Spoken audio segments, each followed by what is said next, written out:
answers, but if you're having trouble getting started, that's the kind of things you can help with, and other questions as well. So that's today 2 to 4 in GL 120. The iMath AS assignment on eigenvalue problems is due tonight, 11:59 p.m. And homework 3 is due on Sunday.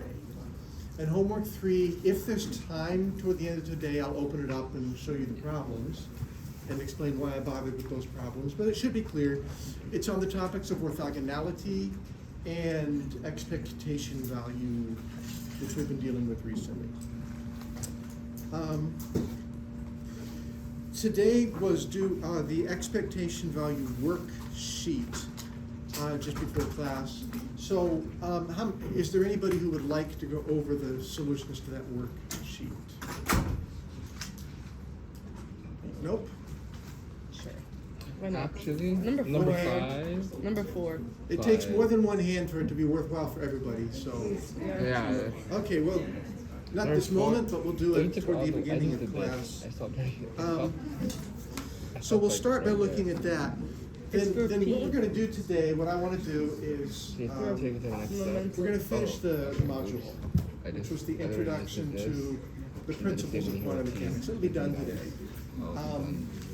We're going to kind of conclude by taking a step back and talking about what it all means, or might mean, or what people think it might mean. Then on Monday, we're going to start the next module. And again, if there's time today, we'll see if there's time, but if there's time, I'll introduce that module so you know where we're headed. So it will be good if you work on that problem set for Sunday, because that's finishing what we've done. And you'll have a fresh mind for the next module. If you're feeling a little confused about some things, that's kind of okay. As I've said before, be sure you can handle the math. If your issue is it just doesn't quite make sense, that's kind of okay. In the next module, you'll be applying all these principles over and over, and I usually find that helps people to process and make sense of it. Yeah, so that's the plan for today. Any comments or anything? Yeah. Oh, thank you. I wish you'd said that earlier.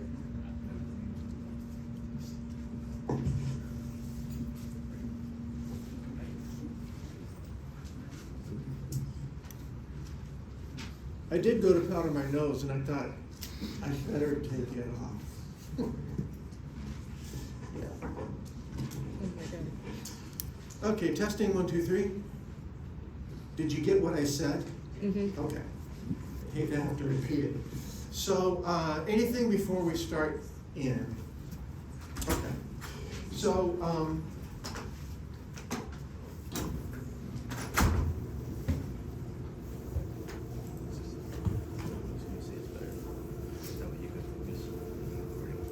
while it's coming down, I'll remind you what we were doing last time. Just, you know. So we've introduced sort of 2 topics now in observation, and what could be more important than observation, you know, measuring things. And the first topic we started early in the week, and that was what happens if you make a single measurement. And you learned how to get the possible values of single measurements. And then what I introduced last time was the answer to the question, what happens if you make many, many, many measurements? What will the average value be over many, many measurements? And you got a recipe. It was called the expectation value. There's the recipe. So the worksheet that we're going to look at now was on that, basically applying that recipe and making sense of it. Yeah, so we'll look at that, and then we'll launch into, we kind of finished last time. I introduced Heisenberg's uncertainty principle. We learned how to apply it formally, just doing math, that's not so hard.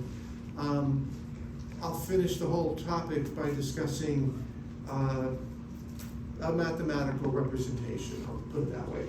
You'll see it in a second. So here's the worksheet. You've read it, and if you haven't, well, you should have. So, the first question, this is all about expectation value.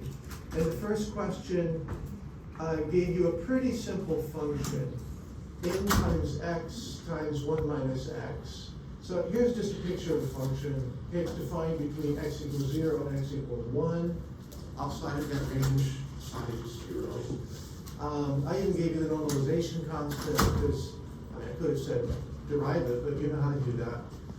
I just want to point out why this makes sense. If x is 0, psi is 0. If x is 1, then 1 minus x is 0, so psi is 0. And in between 0 and 1, x is positive and 1 minus x is positive, so psi is positive. And it happens to be symmetric about 0.5. It's just a simple function that's easy to deal with. That's why I chose it rather than sine or something. So the first question was to set up the equation for this, that is the expectation value of x, and to calculate that. So by definition, if you see x inside of angular brackets, that means expectation value, which means the average, and it means this integral. You just remember that.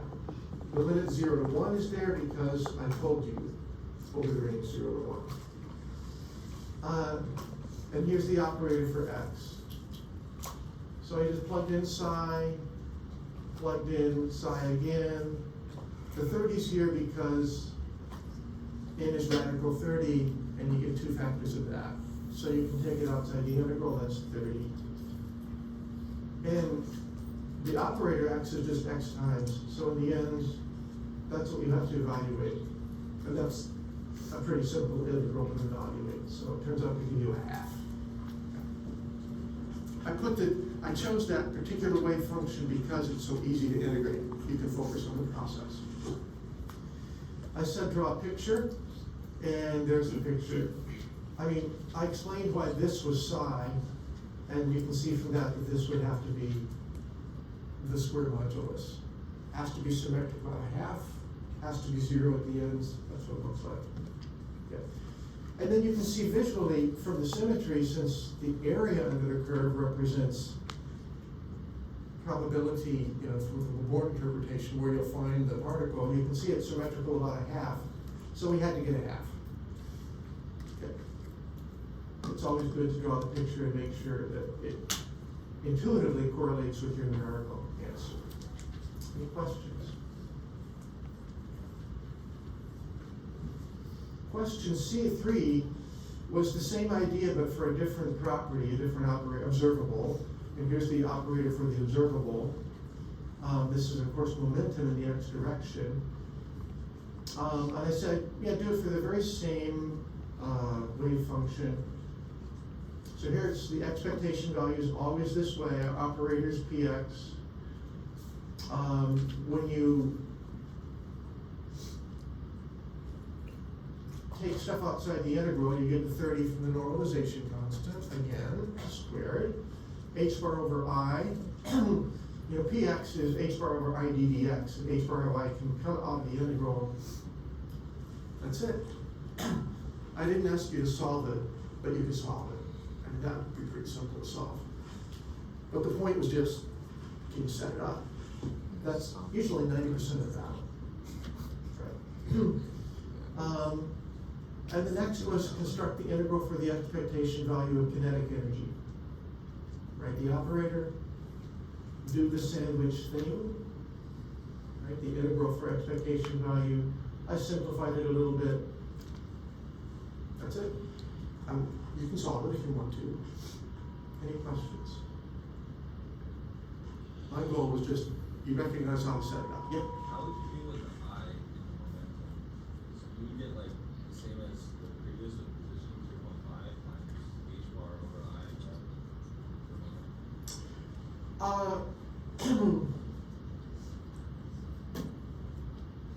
So in the end, how would you deal with the I?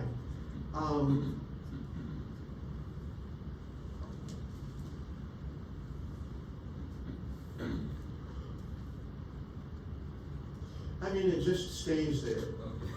you know? Now, when you evaluate this, what are you gonna get? DDX is gonna be 1 minus 2x, and then you gotta multiply it out. You'll have to see what you get. I think you're gonna get 0, actually. It is always true that the value of an observable has to be a real number. Okay. So, but you'll end up with a real value, real number in this case, as you must. Further questions? Next question was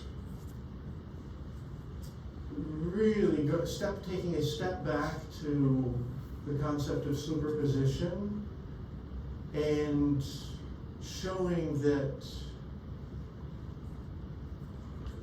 correlating the idea of making individual measurements and get particular values with the idea of the average value. Now, I showed you in class, I did a sort of theoretical explanation and worked through the math, and so now I'm making it a little more mathematical.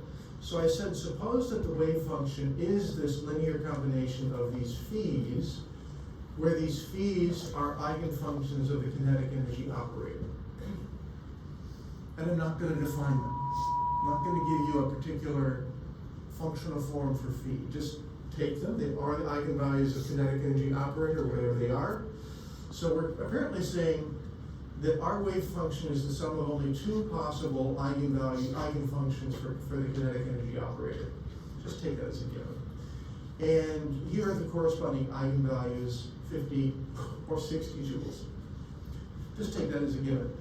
Now what we have up here, by the way, the little red things, are the coefficients of each of the eigenfunctions. So that you get the sum, that's the wave function that solves for it. So now the question is, can you figure out the expectation value of the kinetic energy operator? Well, you can. You just have to plug in to the recipe. There's the recipe. So now I put the wave function in here. And this is sort of semi-theoretical, right? So I'm not going to plug in for t minus h bar squared over 2 d squared dx squared. I don't need it because I already gave you the eigenvalues. So t operating on phi1 by definition gives you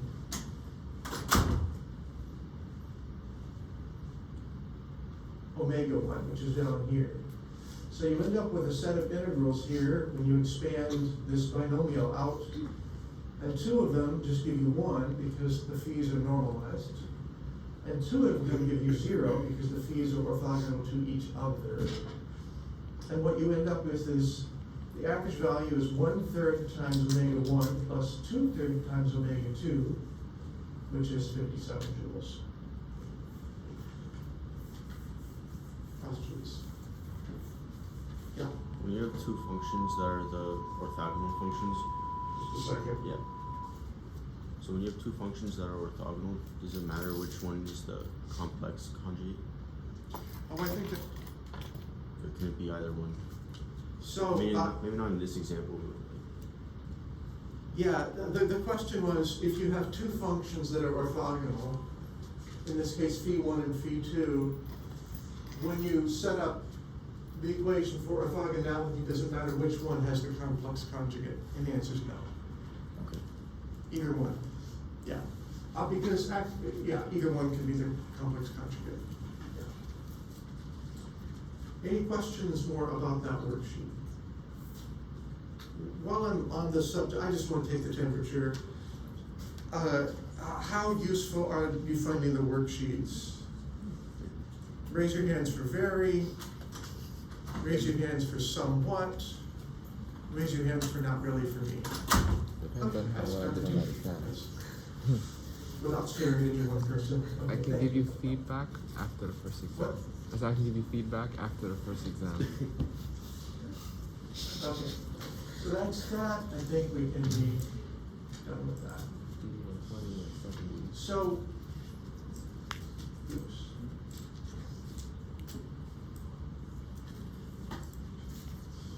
So So, let me backtrack. So the beginning, the first slides from today are really from Wednesday's set of slides. I hope you noticed we didn't quite get through them all. I didn't repeat them on the slides for today. So these are, I want to remind you where we were. We looked at the high school uncertainty principle. This is only one expression of it, but it's the most common one. And it says, basically, delta x is the uncertainty in x, delta p the uncertainty in position. It says you can't know exactly where something is and what its momentum is at the same time. Okay. You can know one totally well and the other you don't know anything about, or you can know both kind of well.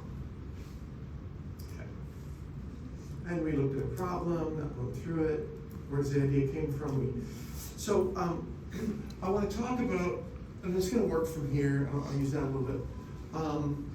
I want to introduce a new compound operator, but as a reminder, I want to remind you of the property of commutation. So commutation is, in mathematics, it's you can say 3 times 2, or you can switch the order and say 2 times 3. Mathematically, the order doesn't matter in algebra, is what I want to say. 3 times 2 equals 2 times 3. So we say that multiplication is commutative. Okay. So is addition. 3 plus 2 equals 2 plus 3. Doesn't matter. On the other hand, 3 divided by 2 does not equal 2 divided by 3. So maybe division is not commutative. What about operators? Well, we introduced this notion before, and we would say, just to review, that if operator 1 acting on operator, the result, so if operator 2 acts on F, and then we opt on that with operator 1, does that give the same result as operator 1 acting on F, and then operator 2 acting on the result? If that gives the same result, we say those 2 operators commute.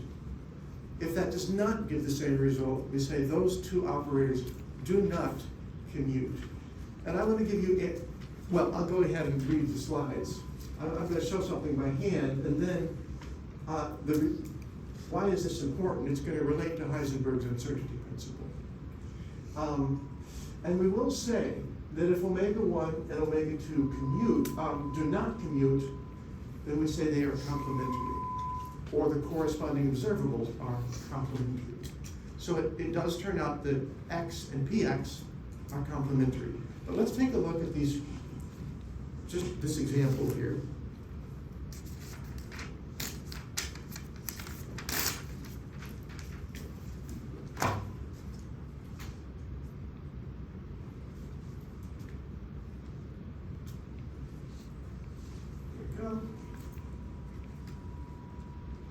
That'll still be okay.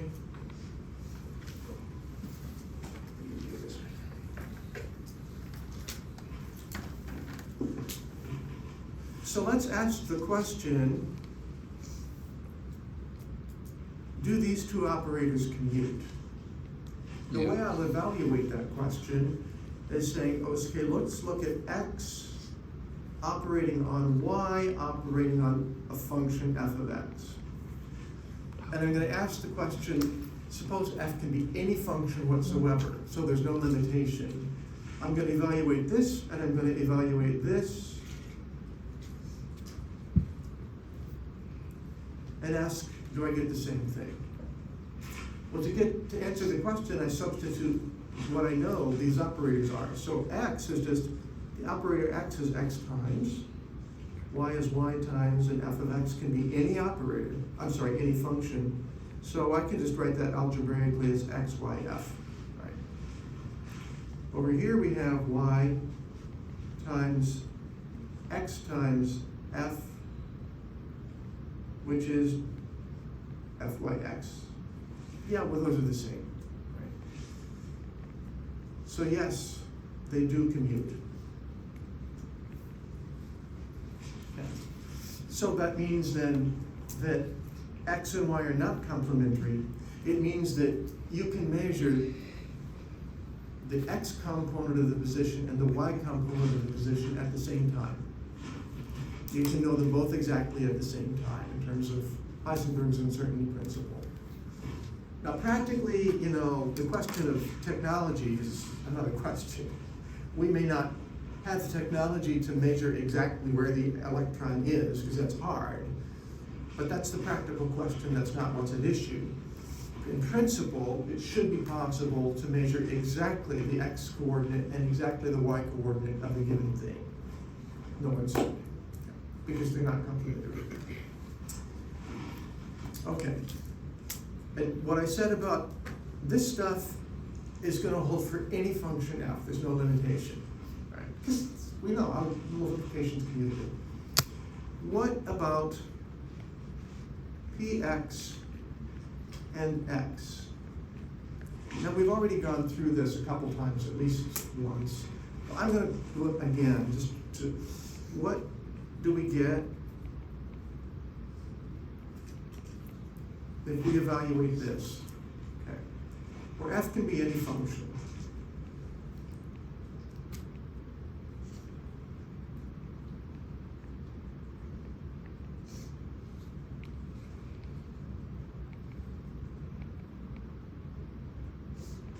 Okay, I just wrote out what it means px acting on f, right? First you evaluate xf, and then you evaluate the px acting on that result. So we know what we get.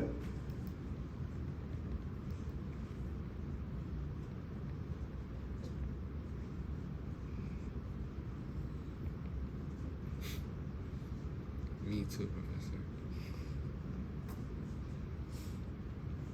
That's what we get, right? What if we reverse the order?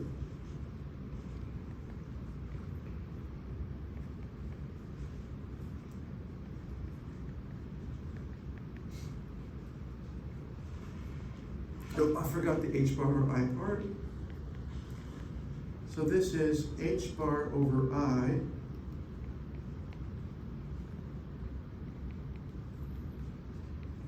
this is times x df dx, right? Do I get the same result? It's different, right? So they do not commute. Therefore, they are complementary to e's.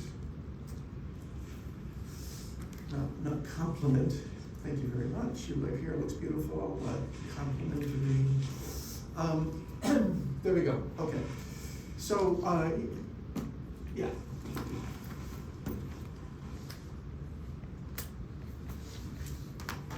So we got two examples. There you go. X and Y commute. X and P do not commute.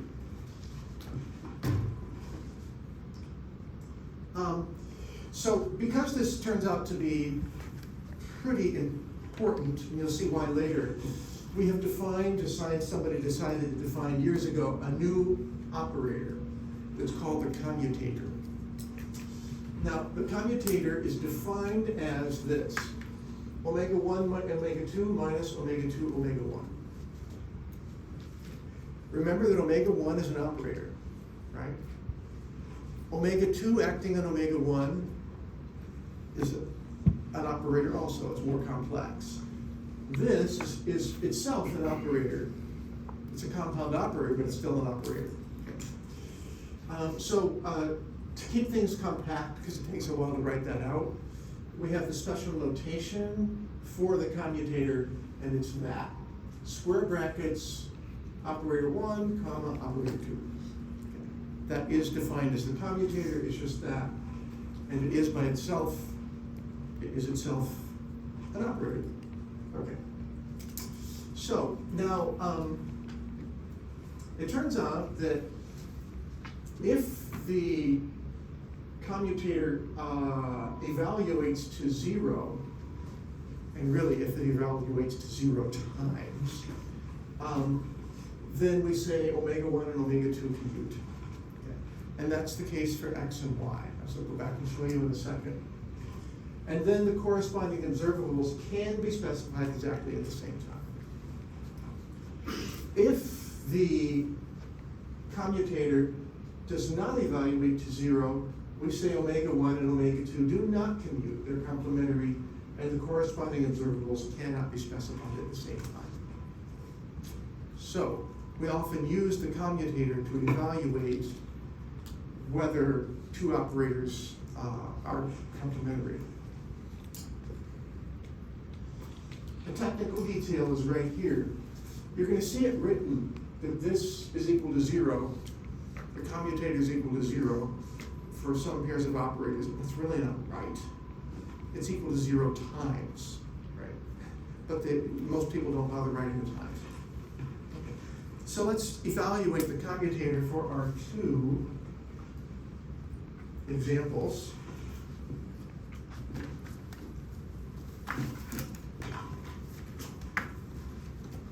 Back to the expanded. So let's see if I can do this in red in the same place. So let me go down here. So let's evaluate the commutator of that. Now the way I evaluate the commutator is I let it act on a function. So that's an operator acting on a function. The operator is the commutator. So this is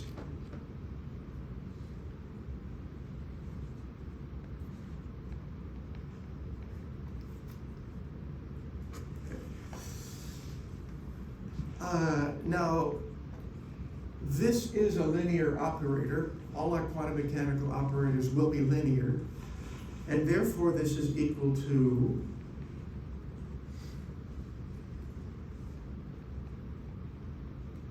right? And we know what we get 0, right? This evaluates to 0. So apparently the operator itself gives us a 0 times, so that when we, so we could rewrite this operator simply as 0 times.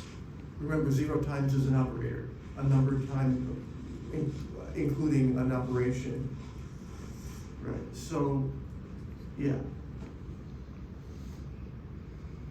So that's the story. So that's why when that acts on F, it's like 0 times F, you get 0. What about the other case?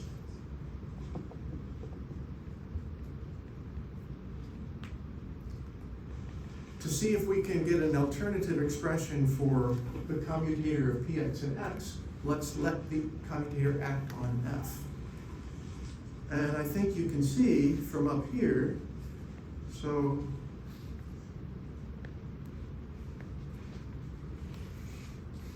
that's what we're talking about. And that will be from up here, just h bar over I times f of x. I just subtracted that right here from that right there. So apparently then, that operator is equivalent to h bar over I times, right? Because that's what this means, h bar over I times x. So now we have, anytime you see this commutator, you can replace it with h bar over I times. In most texts, you don't see the times right here, they suppress it, and I hate that, because the operation has to go with it. Questions? Okay. So we saw a couple things here. We saw the definition of a commutator. We saw that some pairs of operators commute, some don't. I've told you what the significance is, and you've seen how to evaluate the commutator for particular pairs, for a particular pair of operators.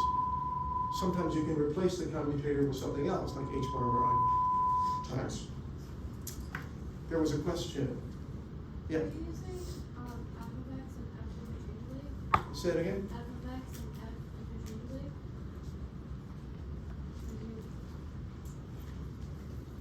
I'm not quite catching what you mean. Say it again.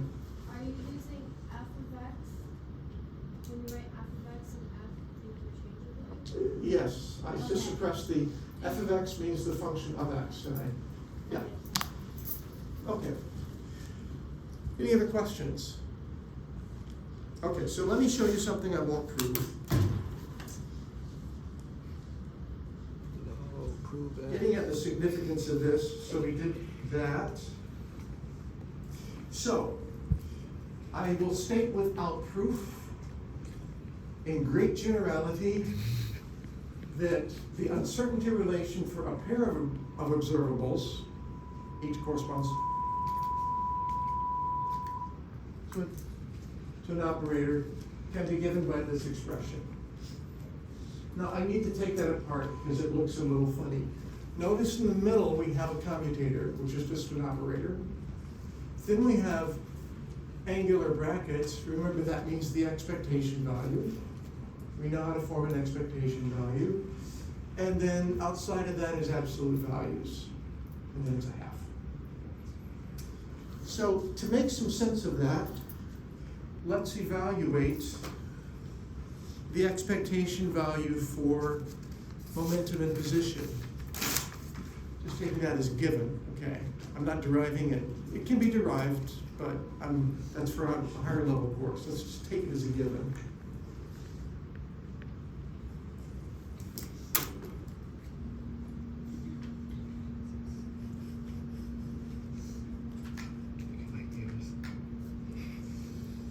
So,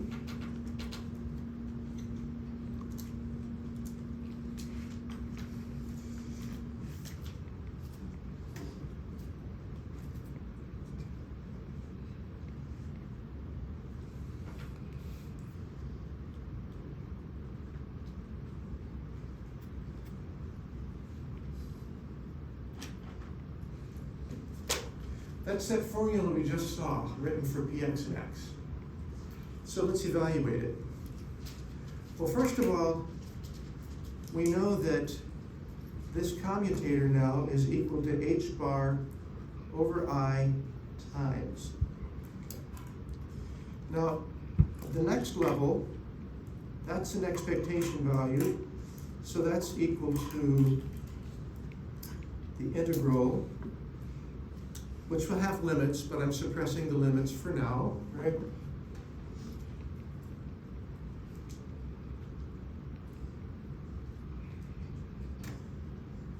And the multiplication is implicit here, if you want to put it, there it is. Well, because that's just multiplication by h bar over I, it can come outside of the integral.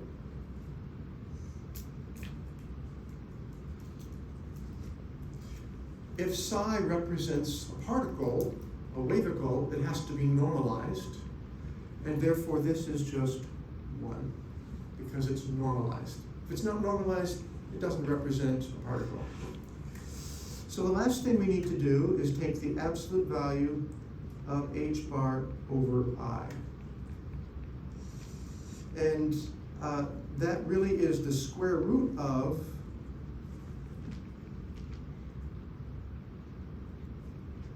h bar over I squared. And remember that h bar over I squared is the square modulus. I could write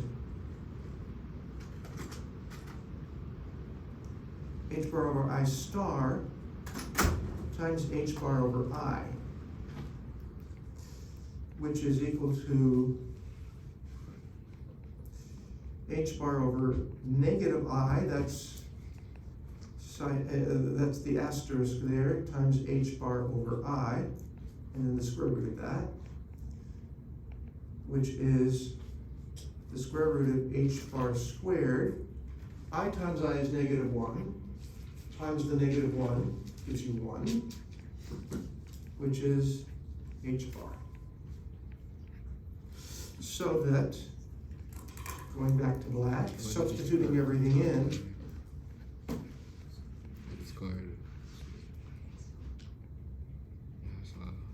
which is what we said.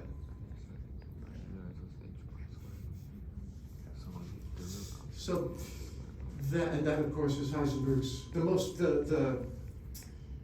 common definition of Heisenberg's uncertainty principle.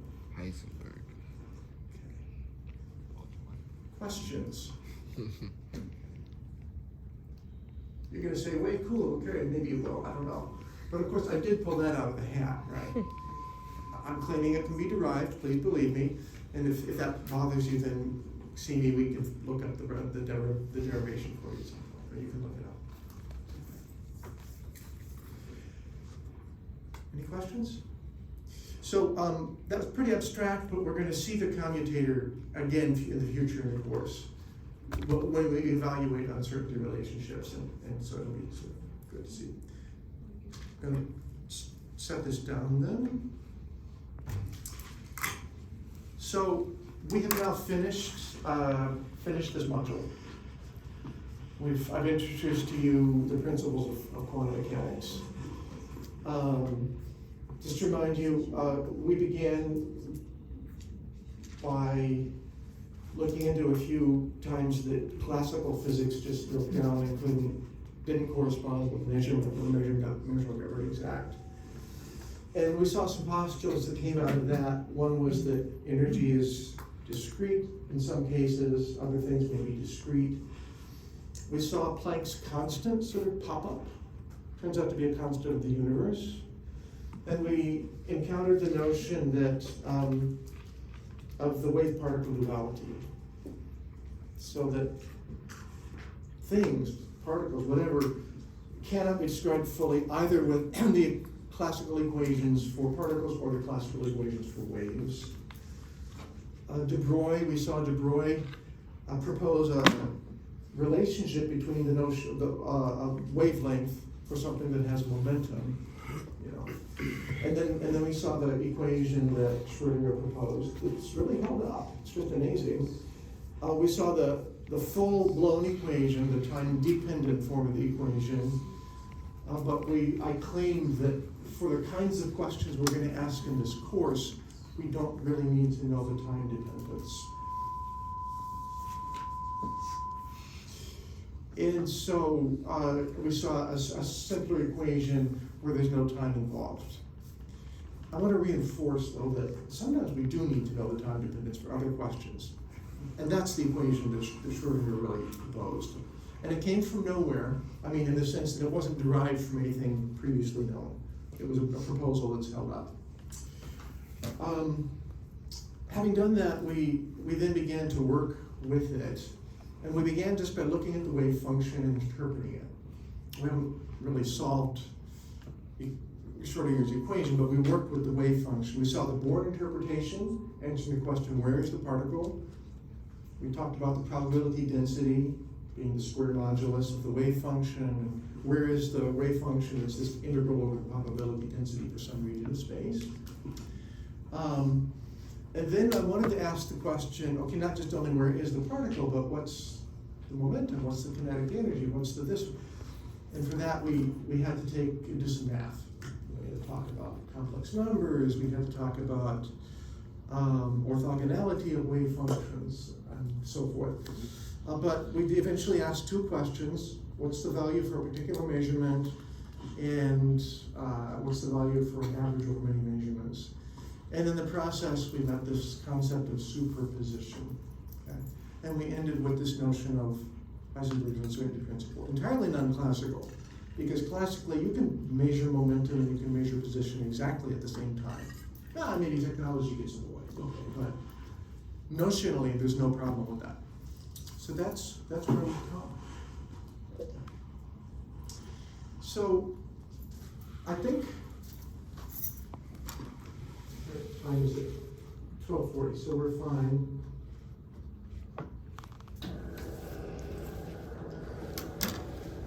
So I want to take a step back and talk about what it all means. And maybe that's too big a notion to take on what it all means, but too big a task. But what I mean is there's some implications of quantum mechanics that seem contradictory. And so I want to draw, and so people have come up with different ideas of how that can be and what it means. The biggest issue for people is the notion of superposition, actually.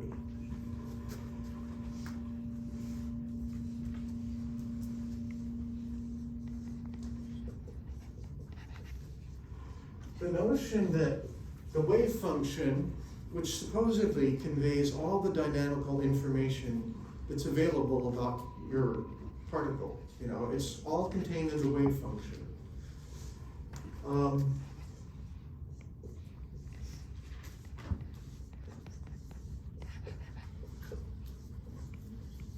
The notion that it's a superposition of two states where, let's just say, for example, that's not what I mean.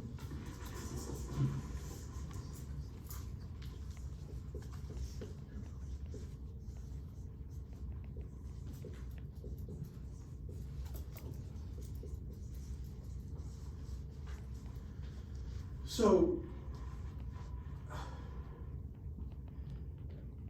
if you believe us that momentum corresponds to an operator, and the operator has eigenfunctions and eigenvalues, and the only possible measured value of momentum will be one of these eigenvalues, then you've got a kind of funny thing going on.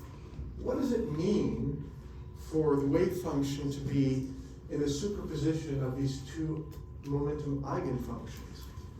And people have answered that question in two ways. Either, and the fact is, you know, if you make a measurement, you're going to get that value or that value. So apparently, after you make the measurement, the wave function, if you make a measurement and you get omega 1,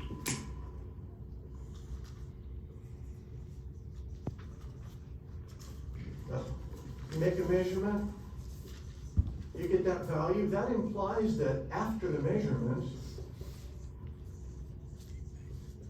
after you measure, at that point in time, psi is equal to phi 1.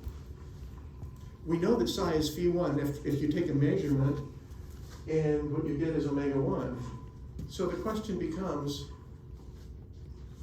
when the system was prepared up here, was it actually in one of these two states, phi 1 and phi 2, but we just can't know which, and therefore we write the superposition? Or is it actually, before you make the measurement, in this superposition of states for sure, it's not one or the other, but when we, as an experimenter, make a measurement, we force the wave function side to collapse into one of the states and go from being a superposition to being one of the states. Does the act of measurement force the universe to decide? Is kind of the question. And this has led to lots of questions about technology. Are we disturbing the system? Anytime you make a measurement, you must be disturbing the system a little bit, right? You can't measure something without disturbing it, right? If you measure it by looking at it, then you're bumping photons into it, right? And if you're just looking at my cell phone, those photons aren't going to disturb it very much, right? Because it's so big. But what if it's an electron? The act of measurement disturbs the momentum and the position of the electron, and ultimately, you know. But it has really bugged people that you got the universe in its potential superposition. Is it plausible that I've got so much power as a human being that I force the universe or the wave function to collapse into one, you know?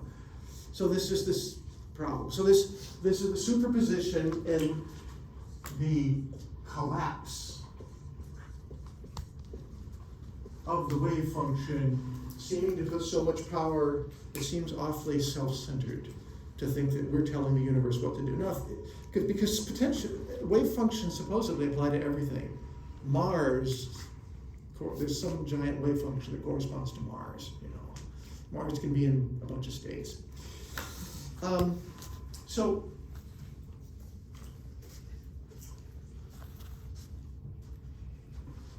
think about that for a second, and I'd like to tell you the story of Schrodinger's cat. You're not supposed to do that. I thought I turned that off. I'm sorry, it wasn't nothing when it's both of them picking up the call and then ending it on this phone. You No, should- it I says just- silence and No, unknown it's below. fine. So the story of Schrodinger's cat. How many of you have heard the story of Schrodinger's cat? Most of you. Can anybody tell me what it means? It's like there but not there. Huh? Wasn't it like quantum mechanics can't really make sense on a large scale? Like an explanation for that? Yeah, it kind of does. Kind of does. Oops. Yeah. It's like opening the box. It's the case where it's something is, as long as you cannot perceive something and you do not see that it exists, there's an uncertainty of whether or not it does not exist. So these are some possible interpretations of the story of Schrodinger's cat. I'm going to tell the story of Schrodinger's cat now, and it does see. I want you to be thinking about how it relates to that stuff about the collapse of the wave function. So, in this story, and I should tell you that no cats were actually hurt.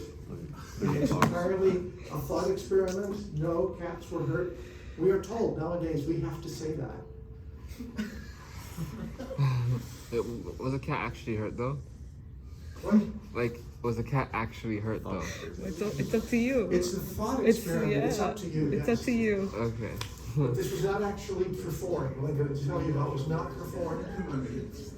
But is that true, or is that It's up something? to you. Is that something you have to say? It's up to you. Just listen. Yeah, I'm confused. So DeAndre is going to give us a lecture on philosophy after, if you want to stay for it.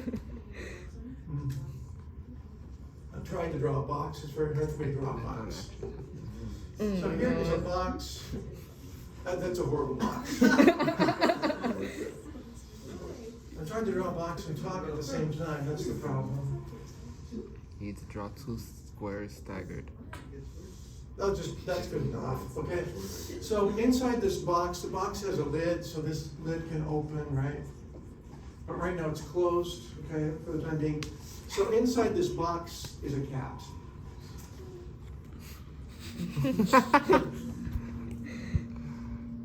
Now that looks more like a rabbit, but whatever. There's a cat. It's a Okay. mouse. I turned into a mouse. It's a mouse.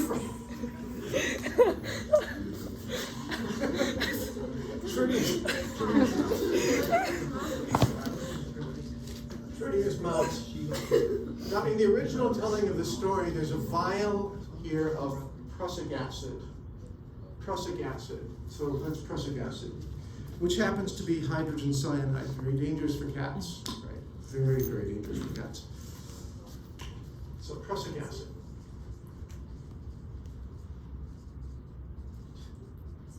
HCN. And then there is a contraption. All that matters about the contraption is that there is a little sample of a radioactive material. Maybe there's just one atom. Let it be one atom. And if we let it be one atom, we're going to say that its half-life is 10 minutes. Okay. So this is radioactive atom. It's a radioisotope. Half-life, we're going to say, is 10 minutes. Now, what happens if this radioisotope happens to decay? If so, it gives off a particle. Maybe it's a beta particle, or it's an alpha particle. Doesn't matter. It gives off a particle if it decays, but of course it only might decay, and it might not decay in 10 minutes. And then it will hit some detector. And then there is an unspecified relay mechanism.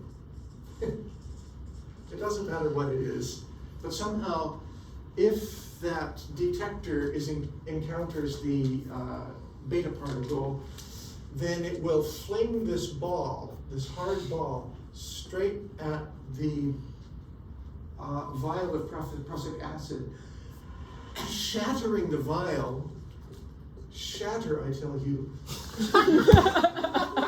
Releasing the prussic acid and killing poor Kitty. Kitty. Yeah. So That was a you are here. This is you. kind of You thing. were there, observing all of this, and you're taking notes on your notepad. Okay? And you only stood there for 10 minutes. So obviously in that 10 minutes, the atom might have decayed, relay, dead kitty, or the atom might not have decayed. It's a radioisotope. You can't say it's 50-50, you just don't know. It might not. So you'd like to know what happened. So you raise the lid What if that and killed look it? inside. What will you see when you look inside? Yeah, exactly. Observe. And you don't observe. You don't. It is Exactly. definitely Indians. dead or alive. One of the two. Either or. But not both, right? I can't read that. So much glare. But before you observe, There's actually so much red, right? is the cat dead or alive? Could be either. Up to you. Quantum mechanics says that the cat is in a superposition of deadness and aliveness. Both, Does that make sense? right? Because Because the wave function at this point is a superposition of live kitty and dead kitty. Except this never really was done. allegedly. Okay. Zombie kitty, right? So somewhere in between. So why that is the story. Anybody confused about the story? Y'all got it. Alright, that's good. How does it relate to that? I mean, it's actually pretty, yeah, go So ahead. the observation So from the what you mentioned earlier, if I what if it doesn't mean to how? observe the system actually disturbs it, it's kind of the same deal where it's in a superposition between dead or alive until you observe it, in which case then you have the exact same. Exactly. And some people think that this was the story was composed in order to point out the absurdity of quantum mechanics, because it's absurd to think that the cat is half dead and half alive, and that simply by opening the lid, you look, and you, the observer, by looking, determine whether the cat's dead or alive. All of us would say that's absurd, right? So some people say it was invented to show the absurdities of quantum mechanics, but it's probably not quite right. And the idea was probably right. It was probably as much as to say quantum mechanics apparently works at the small scale, but we can't just scale it up and apply it to things the size of red foxes and cats. It's just absurd, right? But we are talking about the collapse of the wave function by making the observation. That's really kind of what we're talking about. So it's an amusing story. It's out there in culture. People probably only half understand it, usually. But it probably mainly means quantum mechanics works, but it's really tough to scale it up. This leads to these things that are not usable. What time do we have? 54, right? And class early. So as I said before, quantum mechanics has these contradictions, and the biggest one is about superposition. And so there have been various philosophies, various answers to the question have been proposed. What does it mean? Three of them that are probably the most widely known are called the Copenhagen interpretation Not heard of that. and the many worlds interpretation, also called the multiverse interpretation, and the hidden variables interpretation. Ooh. Huh? Isn't that one like the most recent Nobel Prize was about experiments trying to prove the hidden variables one? I don't, You don't know about you that? can't. By definition, you can't. So I would like you to each of you, if you would play along with me, and for 5 minutes, between 5 and 10 minutes, look up one of those. In fact, count off 1, 2, 3. 1. 1, 2. 3. Remember your number. 1, 2, 3, 1, 3, 1, 2, 3, 1, 2, 3, 2, Right. 3, 2, 3. 2. 1, 2, 1, 2. All right. So, if you're a 1, This is very interactive look up today. Copenhagen interpretation I like this. on your cell phone or your iPhone. It's the same thing. If you're a 2, look up hidden variables. I didn't say iPad. I think it was like iPhone. I was like, no. And if you're a 3, look up many worlds, Many or worlds. multiverse. Yee. Many worlds theory. Or interpretation. Interpretation. Just learn what it means, and when we come back, I might call on somebody for an explanation of 1, 2, and 3. Okay. So just look it up, see what it means. I'm gonna step out and get a drink of water. I will join you. I'm joking. That is awkward. I've done enough. Can you hear my phone? His pajama shorts. Oh, nice. Regular shorts. Hmm? So they're regular shorts. Oh wow, so you saying you would have noticed if I didn't mention it? Yeah, I wouldn't know.